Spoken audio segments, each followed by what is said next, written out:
ciclo de seminarios afín 2022-2023. Me complace presentar en esta ocasión y también moderar el seminario titulado Itinerarios terapéuticos de mujeres con endometriosis en búsqueda de tratamiento médico, un análisis antropológico en el contexto de Cataluña, que será presentado por Vanessa Mantilla Salazar, en el cual la investigadora presentará parte de los hallazgos preliminares de su tesis doctoral en curso. Voy a presentar a Vanessa primero que nada. Es diplomada en enfermería, graduada en antropología social y cultura y máster en antropología. Actualmente es doctoranda del grupo de investigación afín con una beca FPU del Ministerio de Educación. También ha sido coordinadora del proyecto Mujeres entre el Malestar Invisible y el Bienestar Imposible, financiado por el Instituto de las Mujeres, destinado a la difusión del conocimiento crítico sobre la salud femenina.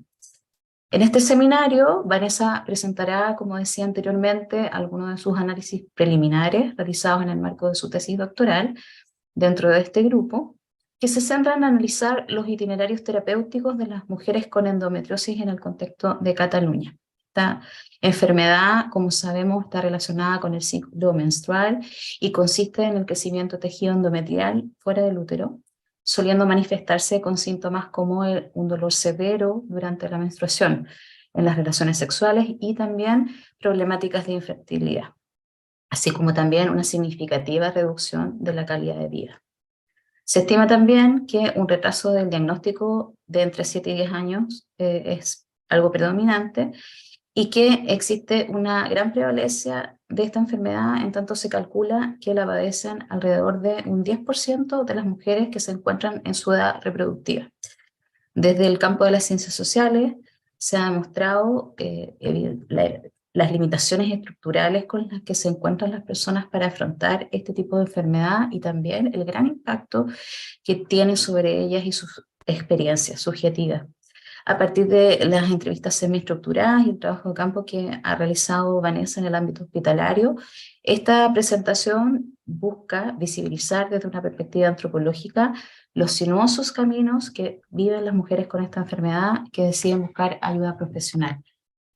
Bueno, ahora te doy tu turno, Vanessa. Adelante, por favor.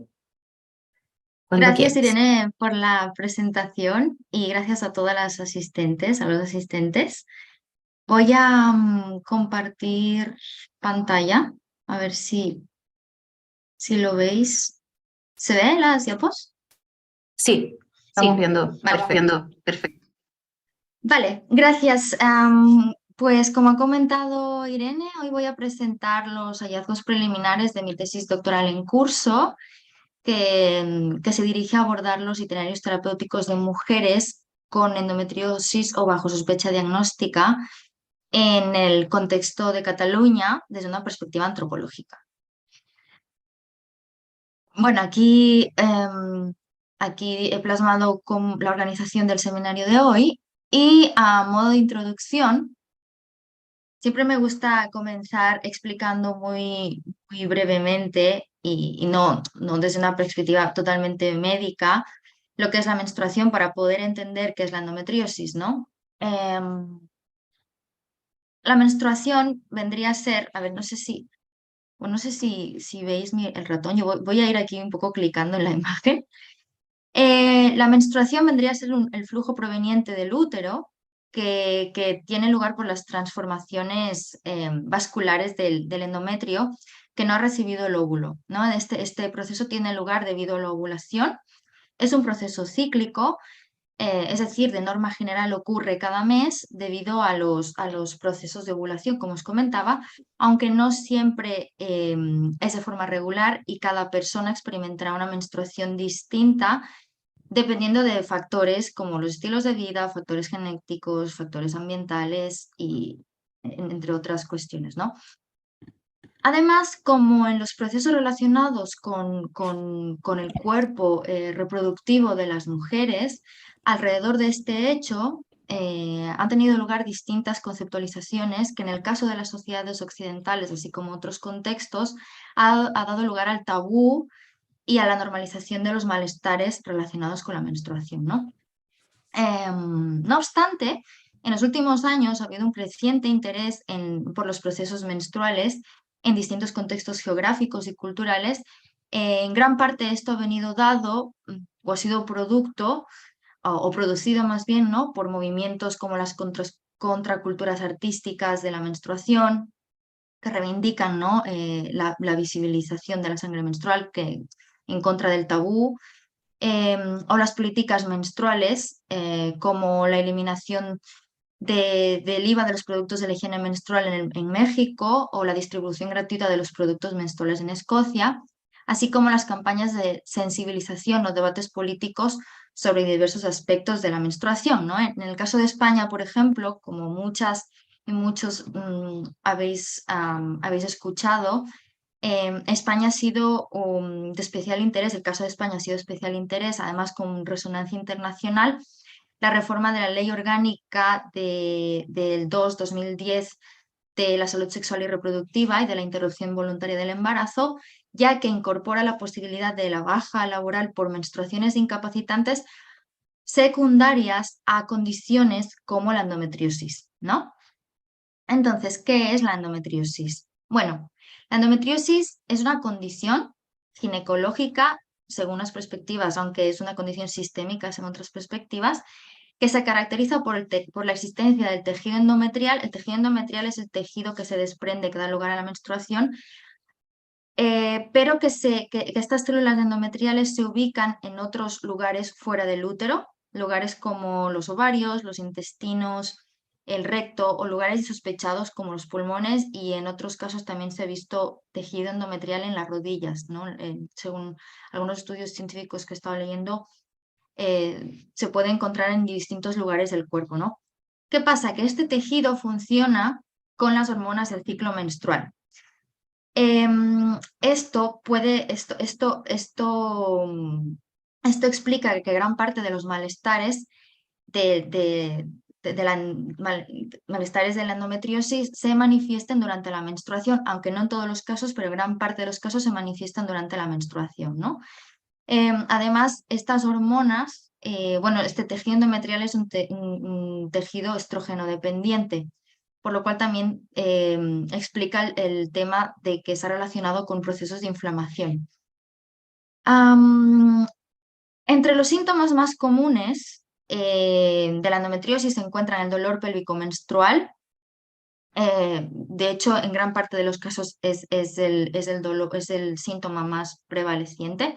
El sangrado menstrual abundante, el dolor en las relaciones sexuales con penetración, irregularidades digestivas urinarias o fatiga crónica. Además, la endometriosis se presenta como la causa de infertilidad, una importante causa de infertilidad, en tanto que se estima que entre el 30 y el 50% de mujeres con endometriosis padecen de problemas reproductivos. Además, la endometriosis no cuenta hasta la fecha con un tratamiento específico. En gran parte de los casos el tratamiento es con tratamientos anticonceptivos hormonales. Y asimismo, muchas de las pruebas de imagen no detectan todos los focos de endometriosis, por lo cual es bastante complicado en algún tipo de endometriosis detectarlo. Y además se estima un retraso diagnóstico de entre 7 y 10 años desde el inicio de los síntomas hasta el diagnóstico final, digamos, ¿no? Todo esto ha dado lugar a una gran incertidumbre alrededor de la enfermedad, con una importante repercusión social, ¿no? Tanto en la parte individual como en la parte colectiva, digamos, en varias esferas. En cuanto a la esfera laboral, encontramos que hay una disminución del tiempo productivo y la ausencia en muchos contextos de derechos que den lugar a un acceso a una baja laboral. En cuanto a la esfera económica, el incremento se ve repercutida en la esfera económica de las personas, ya que hay un gran incremento de recursos destinados a la búsqueda de un tratamiento adecuado, como os lo mostraré a lo largo de los resultados. Asimismo, como gastos en recursos en búsqueda de un estilo de vida saludable, y además un importante gasto de recursos en la sanidad privada, ¿no?, en busca de una respuesta médica eficiente. Asimismo, hay una afectación en la esfera psicológica, con consecuencias como ansiedad, estrés o depresión, incluso afectación a la propia autopercepción. También hay consecuencias en la esfera social con una reducción de la vida social de las mujeres o de las personas que lo padecen. También se ve repercutida la esfera sexoafectiva, con la imposibilidad de disfrutar de las relaciones sexuales con penetración por el dolor incapacitante que éstas puede producir y en muchos casos interrupciones y o rupturas de vínculos sexoafectivos, ¿no? De hecho, hay una gran, hay no un gran volumen de literatura académica, pero sobre todo en el contexto de Inglaterra, se ha estudiado este caso en parejas heterosexuales, ¿no?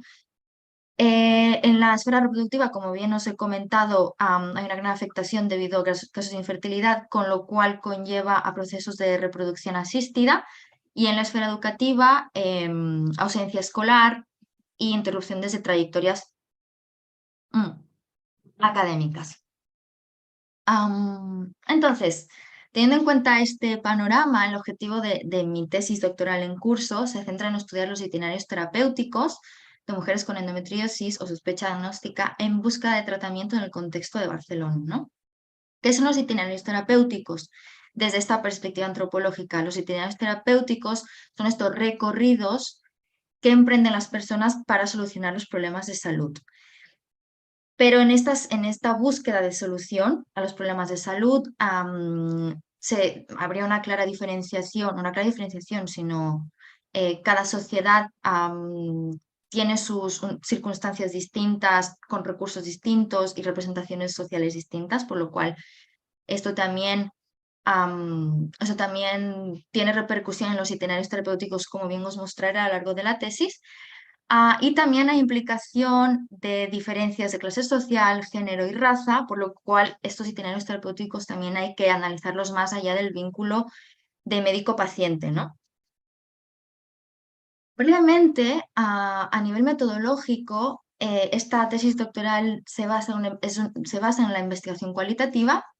Hasta la fecha se ha realizado una observación participante de 160 horas en una clínica, en una consulta especializada en un hospital, en el Hospital Sant Pau de Barcelona, en una consulta de endometriosis especializada en esta condición.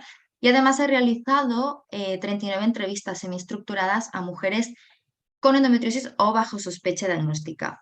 Aquí quería remarcar que para llevar a cabo estas entrevistas semiestructuradas, yo comenzaba las entrevistas, ¿no?, con la pregunta de cuál o cómo ha sido tu experiencia con la menstruación. Después os explicaré, bueno, no, después mejor explico ahora que tiene más que ver con el punto metodológico, pero fue una estrategia metodológica, ¿no?, digamos, que creí conveniente, ya que indagar en las experiencias menstruales desde la menarquia hasta la actualidad, ¿no? Creí conveniente ya que ayudaría a construir la memoria de las participantes, ¿no?, que fuera más allá de lo que ellas percibían como síntomas relacionados específicamente de la endometriosis. Y que después en los itinerarios os iré mostrando cómo esto repercutió en ver cómo estos síntomas habían estado presentes incluso antes de lo que ellas recordaban que eran síntomas incapacitantes de la endometriosis, ¿no? Y que además configuran los itinerarios terapéuticos de las mujeres. Entonces, en cuanto a nuestro contexto, no me voy a detener mucho, pero sí me gustaría remarcar que actualmente disponemos de dos guías de atención a la endometriosis mundiales, ¿no? Una del 2011 de la World Endometriosis Society y la otra del 2022 recientemente publicada de la ESHRE.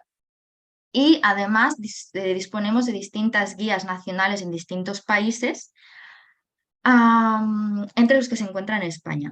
En España disponemos de varias guías. Disponemos de una guía nacional publicada en 2013. Desde esta fecha hasta la actualidad no se han hecho actualizaciones, cosa que es un dato bastante relevante, ¿no? Porque casi 10 años después no ha habido, bueno, no sé si no ha habido interés o no ha habido recursos, pero no hay unas directrices actuales de lo que es la endometriosis. Sin embargo, sí se disponen de modelos más actuales en las comunidades autonómicas, entre las que se encuentra en Cataluña, que en el 2018 se publicó un modelo de atención a la endometriosis. En este modelo de atención se establece un itinerario para la atención a los malestares menstruales, ¿no? Que comienza con la asistencia en los centros de atención primaria y que según los niveles de afectación de la enfermedad, pues son derivados o no a hospitales de referencia de la endometriosis de alta complejidad. Ahora también veremos si estos itinerarios corresponden a las experiencias de las mujeres que han emprendido una búsqueda en el sistema público catalán, ¿no? Entonces, ¿qué pasa en Cataluña? Bueno, según Endocat, que es la Asociación de Endometriosis de Cataluña del 2020, en la sanidad pública catalana solo se disponía de 4 hospitales de referencia en todo el territorio. 2 hospitales de estos disponen de unidades especializadas en endometriosis. Esto quiere decir que los 2 hospitales disponen de todos los recursos y todos los profesionales para la atención a la endometriosis, cosa que nos lleva a replantearnos, por un lado, si se cumplen estos itinerarios terapéuticos establecidos en la Guía de Cataluña y por otro lado, cómo afecta a las mujeres la búsqueda de tratamiento cuando hay una escasez de recursos estructurales. Entonces, bueno, ahora, como todas las enfermedades, la endometriosis también tiene una historia. A mí me parece bastante, en el caso de endometriosis me parece bastante interesante lo que ahora os comentaré, ¿no? Porque, bueno, desde esta perspectiva, ¡ay! Se me ha quitado. ¿He dejado de compartir? Vale. Sí, sí. Es Ahora porque la no. endometriosis además me Sí, resulta... Sí, ahora lo veis, ¿verdad? sí. Vale. Eso, desde la perspectiva de la antropología de la salud, ¿no? Pues las enfermedades no dejan de ser productos de un contexto sociocultural concreto. Bueno, la endometriosis se descubre en 1860 por Karl von Roscitansky. Sin embargo, el uso del término endometriosis se suele atribuir al ginecólogo canadiense John Sampson, que en 1921 propone la teoría aún debatida de la menstruación retrógrada como causa de la endometriosis. ¿Qué es la menstruación retrógrada? Bueno, la menstruación retrógrada es que, claro, durante la menstruación, la mayor parte de la sangre y el revestimiento del útero sale, sale del cuerpo a través de la vagina. Según esta teoría, la menstruación retrógrada postularía que algunas de las células, en vez de salir por la vagina, salen por las trompas de falopio, con lo cual explicaría que haya células de tejido endometrial colocadas en lugares fuera del útero. Es una teoría aún actualmente debatida. La causa de la endometriosis es aún incierta, no se sabe exactamente por qué puede pasar. Entonces, bueno, por otro lado, se han establecido vínculos entre la endometriosis y las descripciones históricas de la histeria, según algunos autores. Bueno, el concepto de la histeria, como muchos sabéis, ¿no? Se usaron para explicar las alteraciones del comportamiento de las mujeres causadas por el útero. Y que, según estos autores, se ha argumentado de que casos de la histeria pues, fueron casos de endometriosis no diagnosticados. Al respecto, varios estudios hacen vínculos de la histeria con la endometriosis actualmente, ya que hay estudios que señalan que en los discursos de los profesionales de la salud actualmente, en la época moderna, está presente la idea de la paciente con endometriosis como pacientes difíciles, ¿no? Que no encajan con los roles establecidos de género. Y en relación a esto, en los años 70 y en los años 80 se pensaba que la endometriosis era una enfermedad de mujeres profesionales. Es decir, una condición que afectaba a las mujeres que se dedicaban a la carrera profesional y abandonaban o dejaban de lado los roles tradicionales de la maternidad, digamos, ¿no? Y las tareas domésticas. En estas conceptualizaciones tuvo un papel muy importante John Vincent Meigs, un ginecólogo de los Estados Unidos, que en las primeras décadas del siglo XX teorizó que los largos periodos ininterrumpidos de menstruación, es decir, menstruaciones continuas durante varios años, podrían traer cambios patológicos, y llegó a la conclusión de que la endometriosis era más frecuente en pacientes de clase media alta que posponían la maternidad. Entonces hubo una asociación durante décadas de endometriosis clase, raza y retraso de la maternidad, ¿no? Esto conllevó además unos supuestos racistas de la conceptualización de la endometriosis, ¿no? Ya que se pensaba que era rara entre las mujeres no blancas, entre las mujeres afrodescendientes en concreto. Ya que para estos teóricos y para estos científicos, las mujeres negras eran menos civilizadas que las mujeres blancas de clase alta y por tanto eran menos susceptibles al estrés de la vida moderna, digamos, ¿no? Y por lo tanto este colectivo era más proclive a la reproducción. Además, esta conceptualización se vio reforzada por la propia insistencia de este ginecólogo al contrastar la falta de hijos patológica de las mujeres acomodadas con la fertilidad natural del mono. Esto lo explican algunos estudios, ¿no? Pues como os podéis imaginar, esto tiene una gran carga racial, ya que es una idea que iría repitiendo a lo largo de su carrera, ¿no? Pero en 1976, Donald Chapman, que era un ginecólogo afrodescendiente, publicó una crítica sobre el impacto negativo de este sesgo racial en la atención a la endometriosis en las mujeres de la comunidad afrodescendiente y demostró que 1 de cada 5 pacientes presentaban endometriosis, las diagnosticó a través de la laparoscopia, presentaban endometriosis y en el 40% de los casos habían sido diagnosticadas de dolor pélvico crónico, un diagnóstico erróneo, ¿no? Entonces, claro, lo que él demostró que este mal diagnóstico derivaba de los mitos de las mujeres negras, ¿no? Como mujeres inmunes a la endometriosis y el estereotipo de que las mujeres afrodescendientes eran más digamos, promiscuas que sus coetáneas blancas, ¿no? Claro, en esta época los tratamientos predominantes, no sé, después, en algunos casos de mis hallazgos preliminares demuestran que quizás no ha cambiado en algunos casos estos tratamientos de esta época, pero los tratamientos predominantes para las mujeres blancas fueron dirigidos a motivar el embarazo y digamos, con la idea de volver a los roles de género tradicionales, ¿no? De cuidados. En los años 80-90 se da un cambio de perspectivas, un cambio de paradigmas, se desechan estas teorías, sobre todo las relacionadas con esta relación entre retraso de la maternidad y endometriosis, también como resultado de los retos del auge de los movimientos feministas, ¿no? De la época. Entonces se da un cambio de mirada, un cambio de paradigma, en donde ya no es tan importante la causa de la endometriosis, sino qué factores ponían en riesgo a las mujeres de desarrollarla. Bueno, aquí también brevemente mencionar en relación al estado de la cuestión de la literatura que he indagado hasta la fecha, que se han realizado 3 revisiones sistemáticas en donde recopilan los estudios más importantes sobre la endometriosis desde las perspectivas más sociales, ¿no? Aquí destacar que la primera revisión en 2006, uno de los hallazgos categóricos de las experiencias de las mujeres según estos estudios es el dolor como un tema constante, mientras que en la segunda y tercera revisión aparecen hallazgos importantes como el retraso del diagnóstico, el impacto en la vida sexual, el impacto en la vida íntima, todo el tema de la autogestión como búsqueda de información, conocimiento y bienestar de las propias pacientes, ¿no?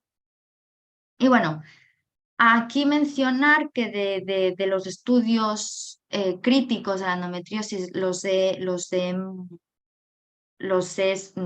categorizado en tres grandes temas, ¿no? Por un lado, los estudios desde una perspectiva crítica que ponen de relevancia cómo la ciencia ha ignorado sistemáticamente las propias experiencias de las mujeres en el conocimiento y abordaje científico y en concreto el abordaje científico de esta enfermedad, ¿no? Y que además ha tenido un impacto en esta conceptualización de la endometriosis como una enfermedad enigmática, en donde no se sabe la causa, en donde hay poco conocimiento científico y social alrededor y mucho estigma también relacionado con el cuerpo menstrual, los discursos del cuerpo menstrual, y además una enfermedad como carácter, ya que durante muchas décadas se le ha atribuido al carácter psicológico, un perfil psicológico de las pacientes o de las mujeres que padecen la enfermedad, ¿no?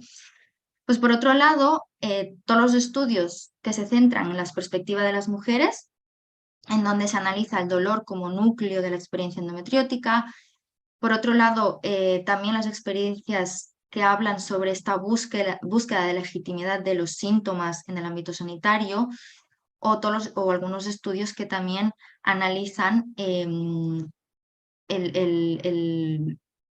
la gestión para la enfermedad, ¿no? En donde muestran el empoderamiento y el desempoderamiento de las mujeres en distintos escenarios para hacer frente a su condición, ¿no? Y por otro lado, y aquí hay menos cantidad de literatura, los estudios que analizan la perspectiva desde el discurso médico, desde la mirada médica, ¿no? Y a modo de apunte rápido, las limitaciones en esta literatura pues mostrarían una falta de diversidad en las muestras de participantes. Hay una carencia de un abordaje interseccional que tenga en cuenta distintos factores, además de que la gran parte de los estudios se han llevado a cabo en Estados Unidos, Australia, Inglaterra o Brasil. Brasil de Latinoamérica, el único país. Y la falta de estudios etnográficos desde una perspectiva puramente antropológica, ¿no? Porque hay estudios desde una perspectiva sociológica, pero estudios etnográficos no he encontrado hasta la fecha. Entonces, dicho esto, os voy a mostrar ahora, voy a comenzar ahora a mostrar los hallazgos preliminares a lo que yo he llamado el camino, entre comillas, ¿no? de la endometriosis, que es el camino en esta búsqueda de abordaje profesional, en donde tienen que ver muchas cuestiones, como os iré mostrando a lo largo de estas diapositivas, ¿no? Para mí, el camino hace referencia a las trayectorias de las participantes, trazado o trazadas a partir de las narrativas extraídas de las entrevistas, ¿no?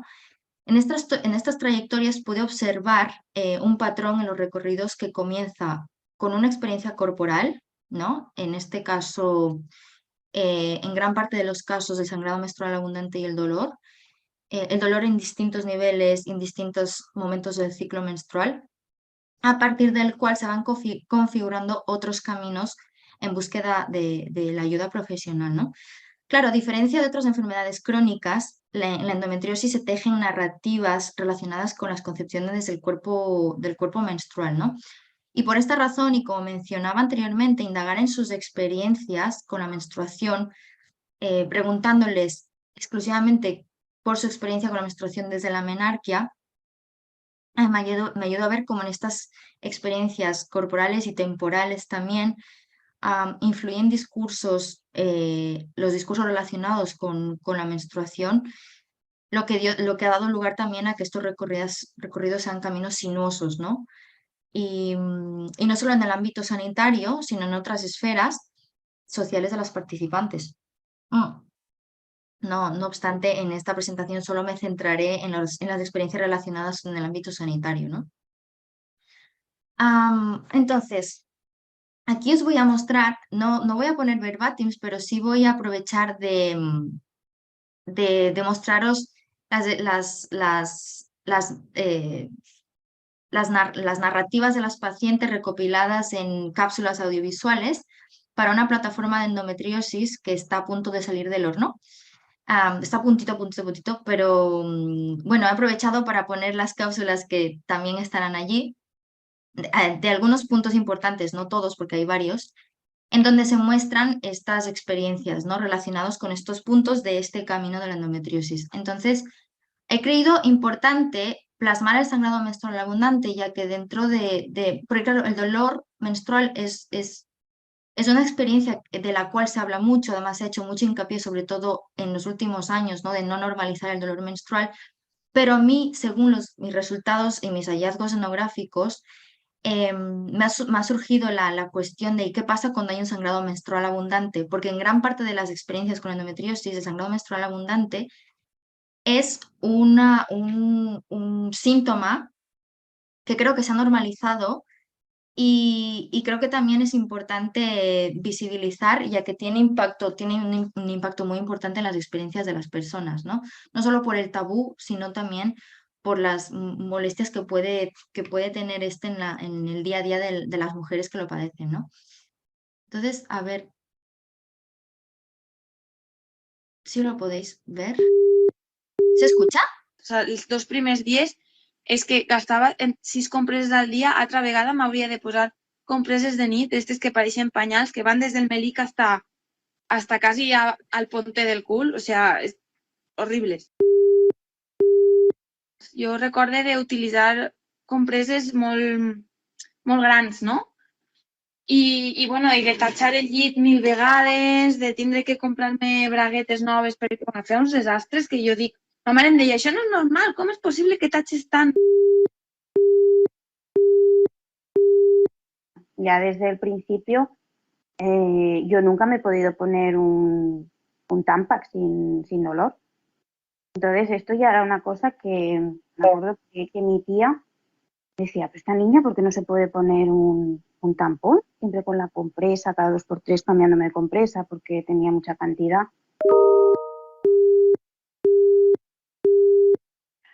Bueno, pues ha sido bastante frustrante porque es que un sangrado tantas veces al mes y un sangrado tan abundante y tan doloroso, pues imagínate que uno no puede tener una vida normal, porque cuando tú menos lo esperas, pues ya viene el ciclo menstrual una vez al mes. Y cuando tú tienes el ciclo menstrual 6, 8 veces al mes, pues es una frustración total.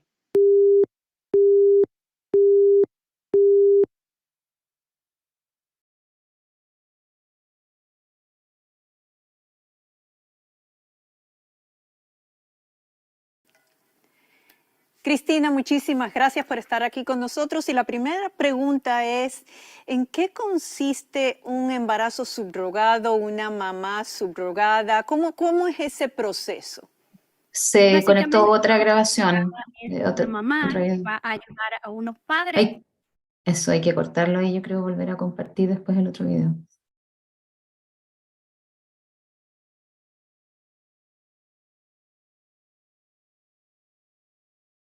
Yo sé de paso que interesante los recursos y esta plataforma de endometriosis. Me parece genial, no sé si tenemos la primicia, pero qué bueno poder como acceder a esos recursos también.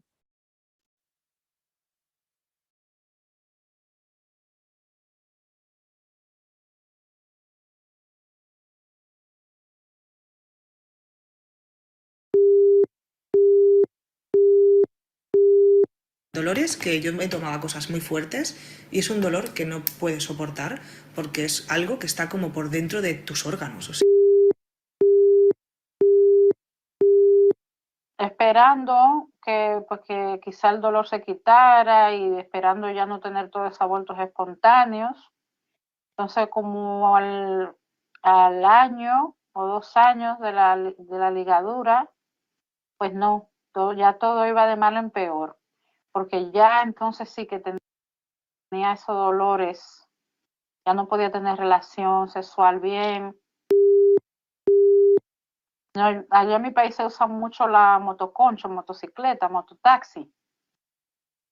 Ya no podía ni usar los mototaxis ni nada, porque cuando me montaba en una moto, si saltaba, ya sentía dolor en la parte de los ovarios.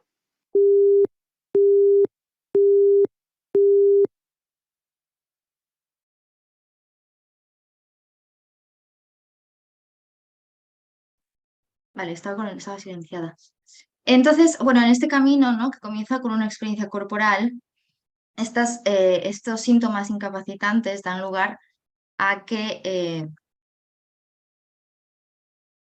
se emprenda, bueno, a vidas limitadas también, ¿no? Vidas limitadas por la sobremedicalización, porque gran parte de las experiencias tienen, bueno, ¿no? Son vidas sobremedicalizadas. Una restricción de la vida social, como os comentaba antes, también afectación a relaciones sexoafectivas y la incapacidad. Claro, esta limitación también se refleja en el mundo laboral, donde las participantes se han encontrado con dificultades y barreras debido a la falta de a unos derechos a la baja laboral. No sé, habría que ver el contexto actual, cómo esto se va configurando, y también el uso de analgesia para poder rendir en el mundo laboral, ¿no? Entonces, claro, estas limitaciones dan lugar a que inicien un itinerario terapéutico, ¿no? En donde también se encuentran muchas limitaciones, no solo asistenciales y de recursos, sino también discursivas, digamos, ¿no? Entonces, aquí os quería poner los ejemplos para mí es una etiqueta el no tienes nada, ¿no? Porque en gran parte de las experiencias de esta categoría es muy relevante, porque al final las deja en un estado de liminalidad, en donde el no tener nada las coloca en un limbo, ¿no? De sentir que en su cuerpo está pasando algo, pero no tener una legitimidad médica ni social para poder demostrar que realmente está pasando algo, ¿no? Entonces, aquí os voy a poner un vídeo también. Ay.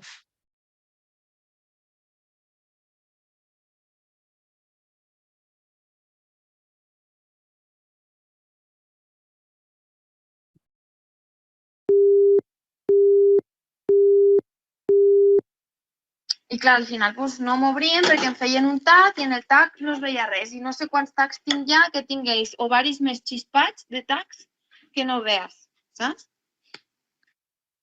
I això. Entonces, claro, a ti lo que te dicen es no tienes nada. Y no hay como costumbre derivarte a otros expertos. Es como, bueno, tú eres mi paciente, tú te quedas conmigo, yo no sé verlo, por lo tanto te vas a casa que no tienes nada porque yo no lo veo. Entonces a mí me costó 5 años. Es como, no tienes nada. Y era como, es que es imposible que no tenga nada. O sea, tengo que tener algo. Es como, no tienes nada. Te he mirado entera y no tienes nada. Claro, el término no tienes nada es confuso porque lo que estás diciendo con eso es que yo te estoy mintiendo, que me lo estoy inventando, que... Entonces yo siempre iba a los médicos y le decía que estaba sangrando mucho, que tenía mucho sangrado y que mucho dolor, pero me decían que no, que yo no tenía nada, que eso era normal, que el estrés, que quizá que le dijera a mi pareja que hiciéramos diferentes posiciones, que el útero, me explicaban algunos médicos que el útero va bajando poquito, que a lo mejor puede eso que tenía el útero muy bajo y este tipo de cosas. Pero de ahí en adelante la pesadilla fue de mal en peor. Porque es lo que yo le decía a todos los médicos donde yo iba, pero es que no puede ser, porque es que no puede ser psicológico. Que yo tengo ese dolor y ese sangrado, eso no es normal, ¿no? Yo tengo que tener algo, porque es que no puede ser que yo no tengo nada y yo con un dolor y un malestar y un sangrado y que yo no tengo nada.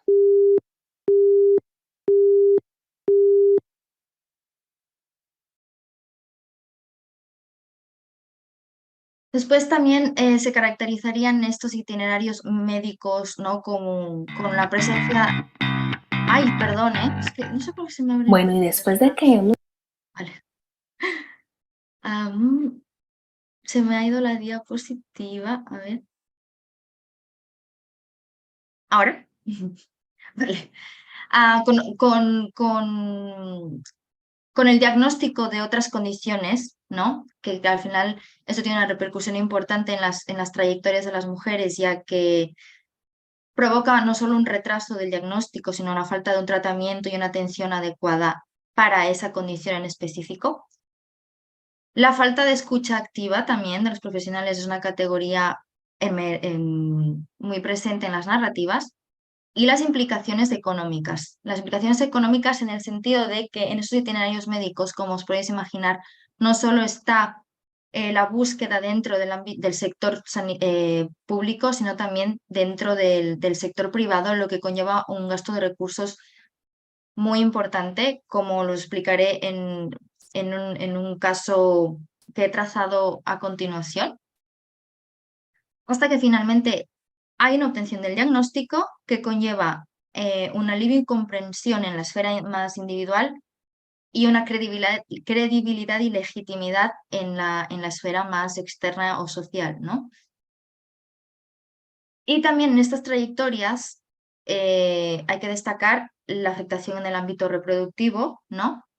En donde también una categoría emergente es esta presión médica para la maternidad. Por eso os comentaba también en relación a la diapositiva anterior estos discursos que relacionan la endometriosis con la maternidad, si actualmente siguen presentes y según según mis datos, en muchas experiencias aún está presente la presión médica para la maternidad y la afectación en el ámbito reproductivo con problemas de infertilidad, ¿no? Entonces aquí os voy a poner el último vídeo con casos.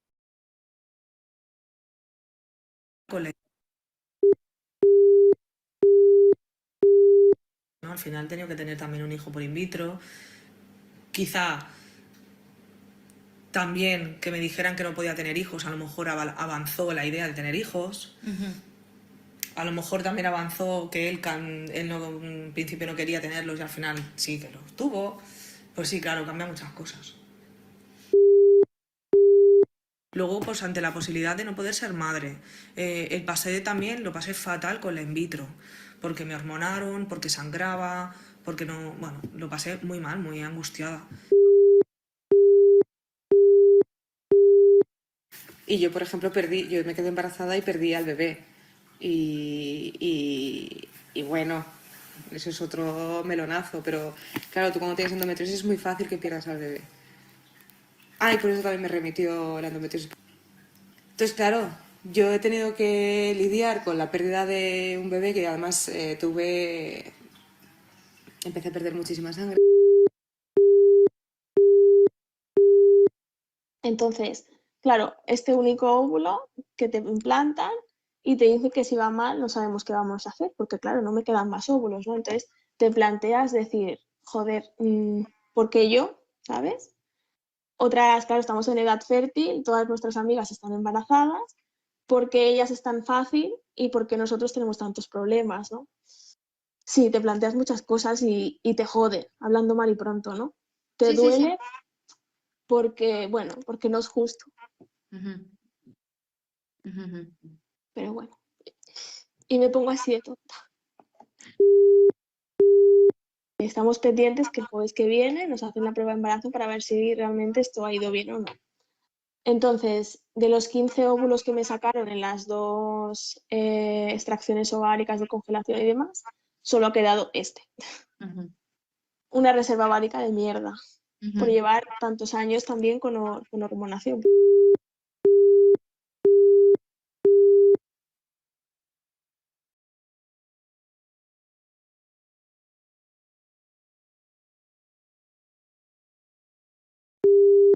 Ay, otra vez, perdónate. I llavors Vale. Vale, entonces, y bueno, al final en este trazado del camino de según las narrativas de sus participantes, pues siempre hay unas propuestas de mejora basadas en sus experiencias personales, ¿no? En la búsqueda de respuesta médica. Y bueno, digamos que el mapa general sería este. Entonces, a continuación, os quiero presentar un caso en concreto donde también se puede ver de forma específica estas dificultades en las trayectorias en la búsqueda de abordaje profesional, ¿no? En este caso es una mujer de 44 años, de origen afrocaribeño, de la República Dominicana, con un retraso del diagnóstico de 10 años y con síntomas como sangrado menstrual abundante y dolor generalizado. Este caso es bastante relevante porque según su experiencia, según su narrativa, había visitado entre 30 y 35 profesionales médicos, ¿no? Entonces, claro, construyendo su itinerario menstrual, ¿no? Vemos cómo pues tiene la menarquía a los 15 años, sufre de abortos espontáneos y, claro, en esta construcción también de la memoria de su experiencia menstrual, ¿no? Ella me decía que había tenido un ciclo menstrual normal antes de que ella experimentara los síntomas como incapacitantes, pero que había sufrido siempre de sangrado menstrual abundante.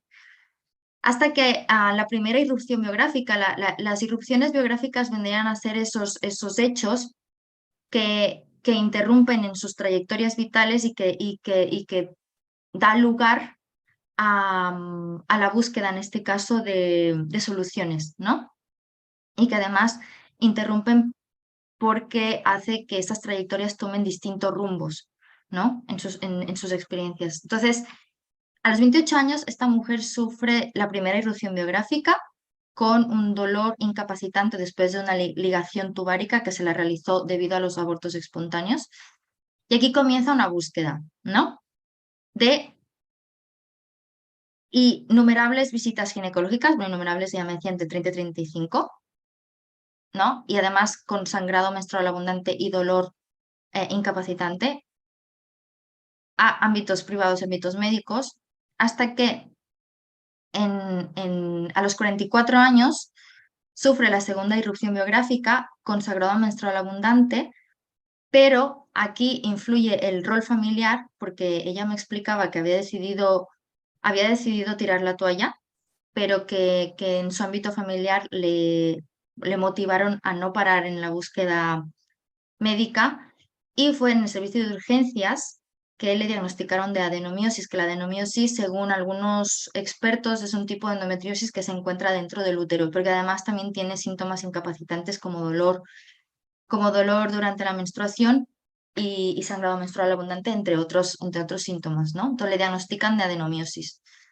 En este otro caso, en cambio aquí yo resaltaría, es una participante de 41 años de edad, además actúa en el momento de la entrevista,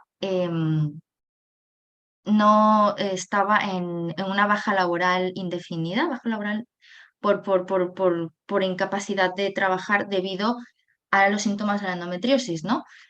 Aquí hay que resaltar que sufrió un retraso de diagnóstico de 31 años desde el inicio de los síntomas, ¿no? Entonces, en esta trayectoria vemos que en primer lugar sufre una irrupción biográfica con sangrado menstrual abundante a los 14 años, va a una visita ginecológica en donde le dicen que no tiene nada, que es normal, pasan casi 15 años y la segunda irrupción biográfica aparece con un dolor durante la ovulación. Y a partir de aquí comienza una búsqueda incesante en el ámbito sanitario y público y privado. Los puntos continuos son visitas innumerables, o sea, es imposible trazarlas.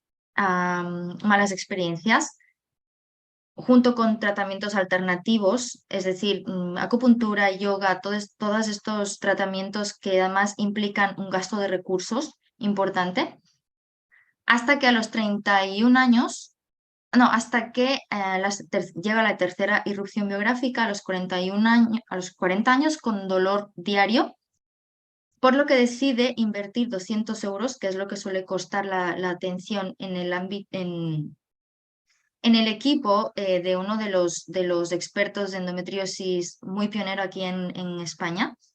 Decide invertir 200 euros y como estrategia, cuando le diagnostican endometriosis, con este diagnóstico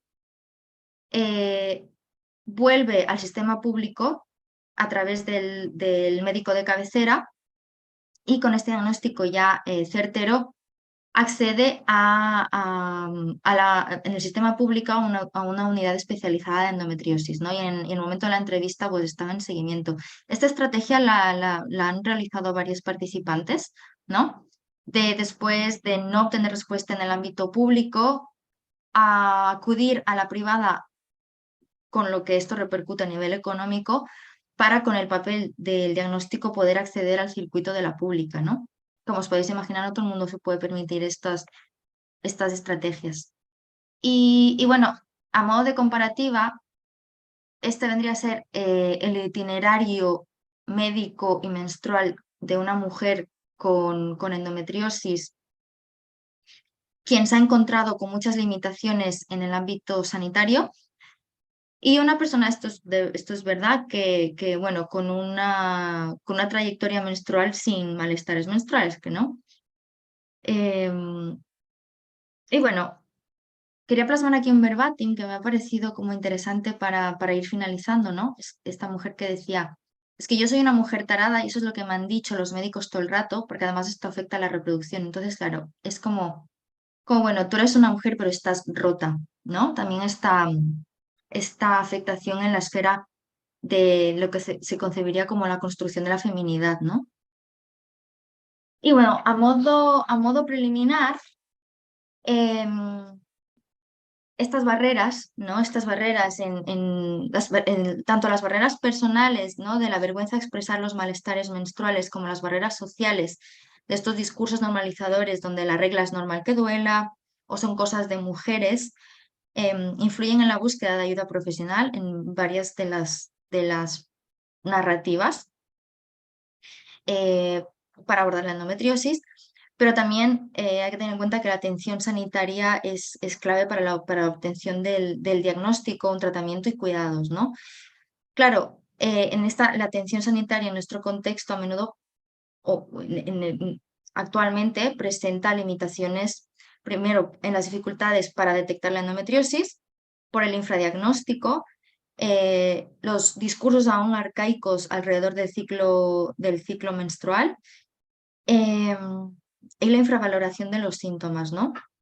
Entonces, aquí hay que destacar que la carencia de recursos asistenciales y humanos y materiales en el sistema sanitario español y en el contexto catalán en concreto, ya que solo cuenta con 2 unidades especializadas, requiere que muchas personas alejadas geográficamente de estas 2 unidades pues se vean forzadas a desplazarse, ¿no?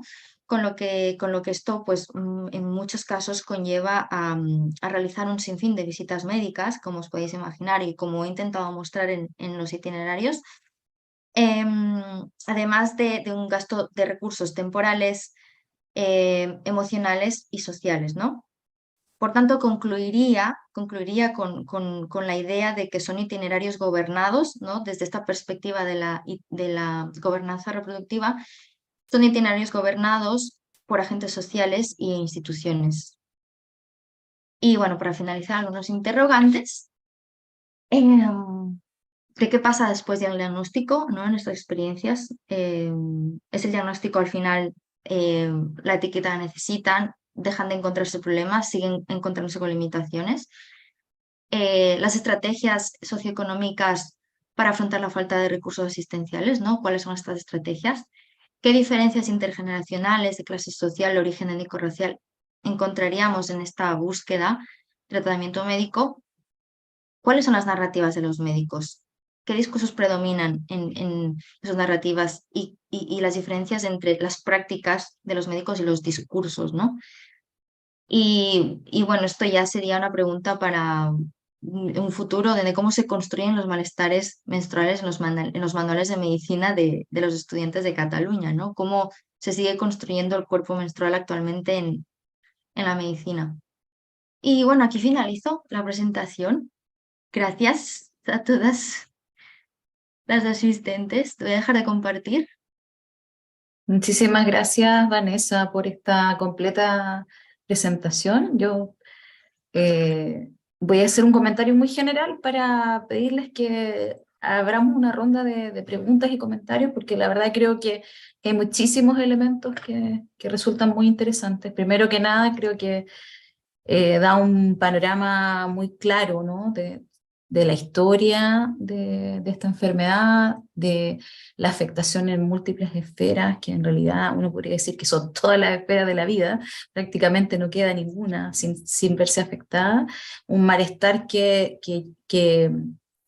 se extiende más bien a casi un sufrimiento incluso, y donde uno podría pensar también que hay experiencias que son de índole directamente más traumáticas, ¿no? Sobre todo aquellas ligadas a pérdidas reproductivas también sumamente dolorosas, y no solo lo vinculado, por supuesto, a la esfera reproductiva. Entonces creo que estas travesías y el material, los recursos que tú también has traído, que me parecen sumamente valiosos y relevantes para transferencias, ¿no? a las políticas y a las prácticas también, y a la sensibilización y visibilización del tema, muestran estos padecimientos y al mismo tiempo las estrategias más de resistencia o las formas en que intentan buscar una posición más de agencia frente a la negación, ¿no es cierto?, desde la negación en adelante a la dificultad incluso de acceso, la desigualación, ¿no es cierto?, que tú también planteabas en muchos sentidos, no solo en términos de raza o de género, sino que también de territorio. Entonces, es muy interesante porque creo que abre muchas aristas a pensar la temática y también a pensar cómo es que estos hallazgos, que no son tan preliminares, yo creo que son hallazgos que están en procesos bastante más avanzados, estos hallazgos van a poder servir para transformar determinados también aspectos de la atención y de la experiencia de estas mujeres que lo vivencian. Quisiera abrir la ronda, no veo que hayan dejado preguntas por acá, así que dejo abierto micrófono para que puedan comentar también o hacer las preguntas que les parezca pertinente, Vanessa.